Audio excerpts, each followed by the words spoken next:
देशामध्ये कालपासून 5 राज्यातील निवडणुकांची चर्चा आहे. काल तेलंगणामधील विधानसभा निवडणुकीसाठी मतदान झालं. त्यानंतर वेगवेगळ्या संस्थांचे एक्झिट पोल आले.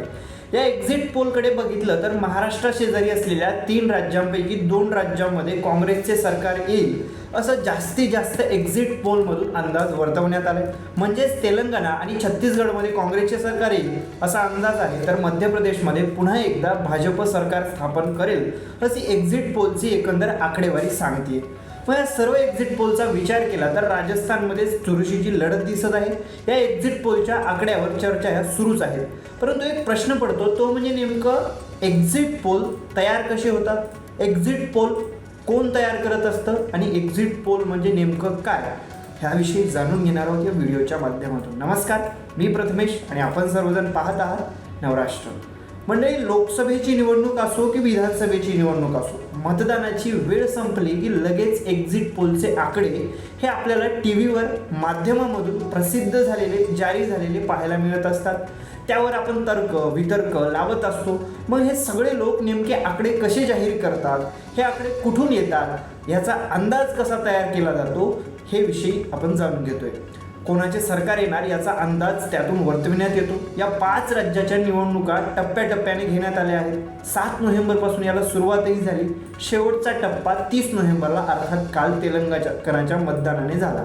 त्यामुळे केंद्रीय निवडणूक आयोगाने 30 नोव्हेंबरपर्यंत सायंकाळी 6:30 पर्यंत एक्झिट पोल प्रदर्शित करू नये असे आदेश काढले होते. त्यामुळे मतदान झाल्यावर लगेच या प्रत्येक राज्यातील एक्झिट पोल आले नाही, तर सर्व राज्यांचे एक्झिट पोल सोबतच काल 30 नोव्हेंबरला आले. मग एक्झिट पोल हे नेमकं आहे तरी काय? मतदानाच्या दिवशी ते केले जातात. मतदानाच्या दिवशी मतदान झाल्याच्या नंतर ही आकडेवारी घेतली जाते. हे अंदाज सर्वेक्षण घेतले जातात. मतदान केल्यानंतर सर्वेक्षण करणाऱ्या विविध संस्था मतदारांना काही प्रश्न विचारतात. त्यातून त्यांनी कोणाला मतदान केले याचा अंदाज वर्तविण्यात येतो. त्या अंदाजाला एक्झिट पोल असं आपण म्हणतो आणि त्या अंदाजावरून ही सर्व आकडेवारी जाहीर करण्यात येते आणि ही आकडेवारी काढून ती आपल्यासमोर ठेवण्यात येते, प्रदर्शित करण्यात येते.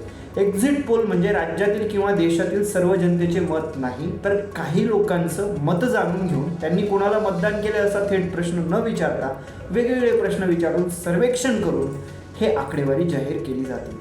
भारतात पहिल्यांदा 1960 मध्ये दिल्लीतील centre for the study of developing सोसायटीजने एक्झिट पोलची 1960 मध्ये सुरुवात केली. 1998 मध्ये खाजगी वृत्तवाहिन्यांनी प्रथमच एक्झिट पोलचे प्रसारण केलं होतं. 1935 मध्ये जगातील पहिला एक्झिट पोल प्रसिद्ध झाला, तो म्हणजे अमेरिका या देशामध्ये. 1935 म्हणजे भारत स्वातंत्र्य होण्याच्या अगोदरपासून जगामध्ये हे एक्झिट पोलची आकडेवारी जाहीर होण्याची पद्धत आहे, प्रथा आहे. ती त्याची सुरुवात ही अमेरिकेमध्ये सुरुवात झालेली होती. त्यानंतर हळूहळू ब्रिटन आणि फ्रान्समध्ये एक्झिट पोल प्रसिद्ध होऊ लागले आणि मग 1960 मध्ये पासून भारतामध्ये देखील हे एक्झिट पोलचे आकडेवारी जाहीर व्हायला सुरुवात झालेली पाहायला मिळते. मतदानाची प्रक्रिया पूर्ण झाल्याच्या नंतर अर्ध्या तासापर्यंत हे एक्झिट पोल प्रसिद्ध होत असतात. परंतु त्याच्या अगोदर जर कोणी हे प्रसिद्ध केले तर त्याला तुरुंगवास आणि आर्थिक दंड अशी कठोर शिक्षेची तरतूद देखील आहे. म्हणजे एक्झिट पोल आपण मतदान झाल्याच्या नंतर अर्ध्या तासाच्या नंतर जाहीर करू शकतो असा नियम देखील आपल्याकडे कायदा आहे. 1998 मध्ये लोकसभेवेळी जेव्हा निवडणूक आयोगाने सर्वप्रथम एक्झिट पोलवर प्रसिद्ध करण्यावर निर्बंध घातले होते, त्याविरोधात प्रसारमाध्यमांनी न्यायालयात धाव देखील घेतली होती. मात्र न्यायालयाने आयोगाची बाजू उचलून धरली होती. यानंतर दुसरा एक प्रश्न आहे, तो म्हणजे एक्झिट पोल आणि ओपिनियन पोल एकच असतात का? तर याचे उत्तर आहे नाही. दोन्ही पोल एकच नसतात. एक्झिट पोल आणि ओपिनियन पोल हे वेगवेगळे असतात. ओपिनियन पोल हे सर्वेक्षण निवडणुकीच्या आधी केलं जातं. म्हणजे निवडणूक होण्याच्या अगोदर लोकांचे अंदाज काय आहेत त्याचं एक सर्वेक्षण लोकांमध्ये जाऊन घेतल्या जातं. विविध संस्था ते करत असतात, लोकांना वेगवेगळे प्रश्न विचारत असतात आणि त्यावरून सर्वेक्षणातून ठरवण्यात येतं की नेमकं लोकांचा कल कोणाकडे आहे, ओपिनियन कोणाकडे आहे. आणि तेव्हा हे ओपिनियन पोल मतदानाच्या अगोदर जाहीर केलेले असतात, निवडणूक लागण्याच्या अगोदर येत असतात.